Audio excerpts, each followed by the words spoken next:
Refuerzos tanto de aviones como de tanques y de hombres a la zona de Marruecos francés, Argelia y Túnez. Entonces Franco tiene cierta prevención de si lanza sus ejércitos se va a encontrar con una gran resistencia francesa a la que probablemente no podría ser capaz de derrotar. El único apoyo que tenían los españoles era el Diario de España, fundado en 1938 por Juan Verdaguer, gran comisario español en Tetuán. Este periódico sufrirá paulatinamente un cambio ideológico por influencia de los periodistas del exilio. Allí llegará a trabajar Jaime Jiménez el Chato. Juan Becbeder ya para él no tiene sentido continuar con la labor propagandística de las tropas franquistas durante la guerra civil porque ya ha terminado, y directamente lo que hace es darle el periódico a Gregorio Corrochano. Y ahí digamos que empieza lo que yo denomino la transición periodística. Es decir, el origen de la lucha, podemos decir, antifranquista en la prensa española, algo de una relevancia, yo creo que para el periodismo español hasta ahora desconocida. Entonces, un diario que tenía un origen franquista se convierte de la noche a la mañana, digamos así, de una forma vulgar, en el diario más vendido en la gloriosa España de Franco por dar informaciones de los enemigos de Franco, ¿no? El diario España de Tánger consolidó así una fórmula de éxito por su tratamiento neutral de la Segunda Guerra Mundial. En Algeciras llegaban a pagar un duro por ejemplar, cuando costaba una peseta en aquellos años 40 del hambre y el extraperlo.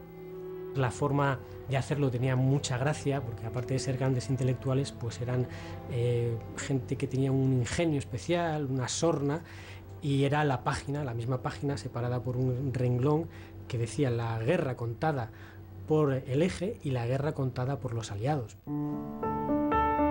Nada más terminar la Segunda Guerra Mundial, Tánger volvió a ser la ciudad internacional que siempre fue. Allí se incorporó el Chato, indultado después de pasar 5 años de cárcel como preso político. Es un personaje histórico y de una gran importancia. Podemos hacer una pequeña semblanza a título anecdótico. Fue el primer español que fue redactor del New York Times, nada más y nada menos, y entonces llega allí a Tánger y es el primer periodista español que empieza a hablar de todo lo que el régimen franquista había prohibido en la península. Entonces, digamos, empieza la otra rama de resistencia antifranquista en el diario España de Tánger. Jaime Jiménez el Chato vivirá 11 años en Tánger. Volverá a Madrid sin llegar a conocer la democracia por la que tanto luchó. En 1969 murió este periodista que supo combatir por la libertad con su pluma y su palabra.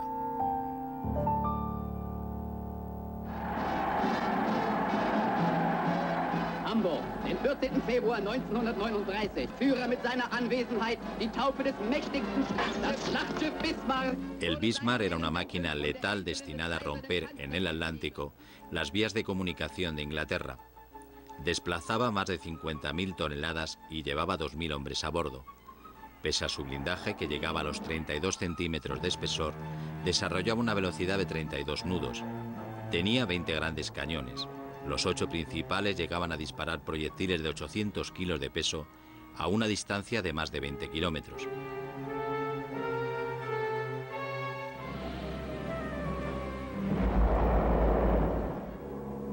El día 27 de mayo de 1941 fue hundido por la flota británica después de una semana de caza y acoso. El Hood fue la única víctima del acorazado alemán.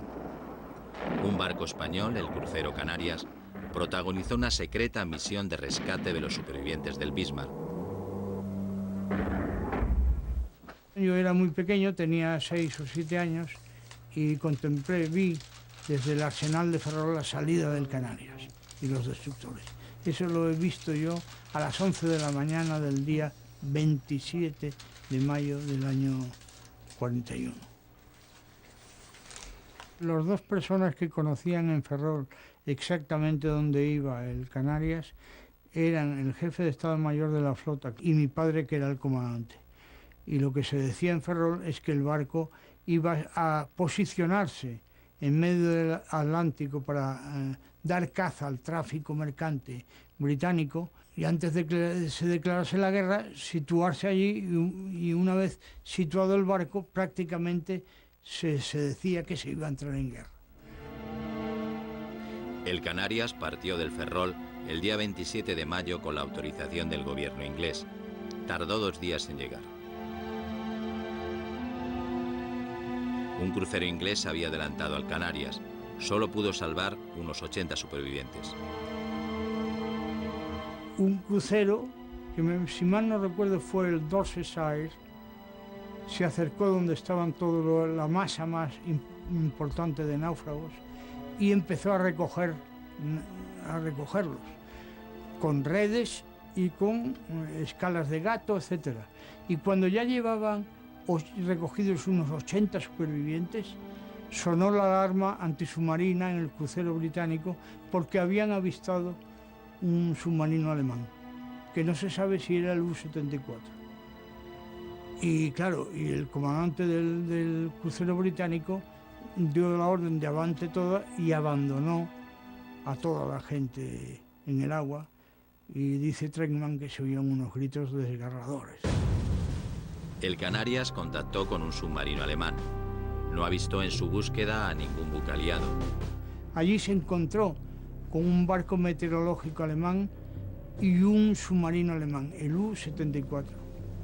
Se intercambiaron señales de reconocimiento. El submarino alemán preguntó al Canarias el siguiente mensaje: Canarias, ¿ha encontrado usted supervivos en vez de supervivientes? El Canarias localizó a 2 cadáveres que pudieron ser subidos a bordo. Se les formó una pequeña capilla ardiente, cubiertos los cadáveres con la bandera alemana, y el día 31 se arrojaron al agua los cadáveres con el himno alemán, con todos los honores que se dan en la mar a los que murieron por su patria. El Canarias no iba dirigido a Ferrol, sino a La Coruña. Y en La Coruña se habían preparado ya manifestaciones progermanas. El gobierno español, Franco, consideró que no era conveniente de que hubiese una manifestación pro-alemana en esos momentos y se dio orden al Canarias de arrojar los cadáveres al agua. El jefe de la Marina alemana, el almirante Erich Raeder, agradeció el gesto del Canarias mandando a su comandante una foto dedicada. Raeder había asumido desde un principio su plena responsabilidad en el hundimiento del Bismarck.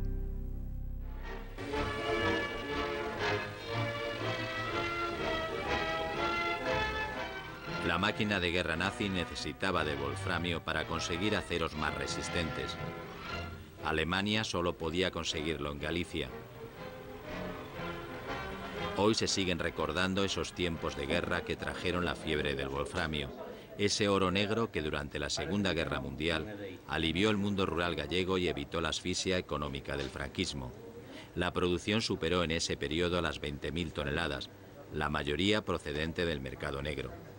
El wolfram indudablemente es un producto esencial para la máquina de guerra. Hay que tener en cuenta que el 90% de los materiales del wolfram de España está en Galicia, y no es un mineral tampoco que abunde en el mundo. Es un mineral necesario para tiempos de guerra, muy necesario para tiempos de guerra, pero que no abunda, y buena parte de ese material está localizado aquí. Por lo que respecta al wolfram, el franquismo, concretamente Franco, juega un papel muy ambiguo, comerciando prácticamente a 2 frentes, con los nazis, con la Alemania nazi, y también con Gran Bretaña, porque, entre otras cosas, no sabe a dónde va a ir, evidentemente, el rumbo de la guerra. Estaba controlada por los alemanes. Las galerías están excavadas en roca.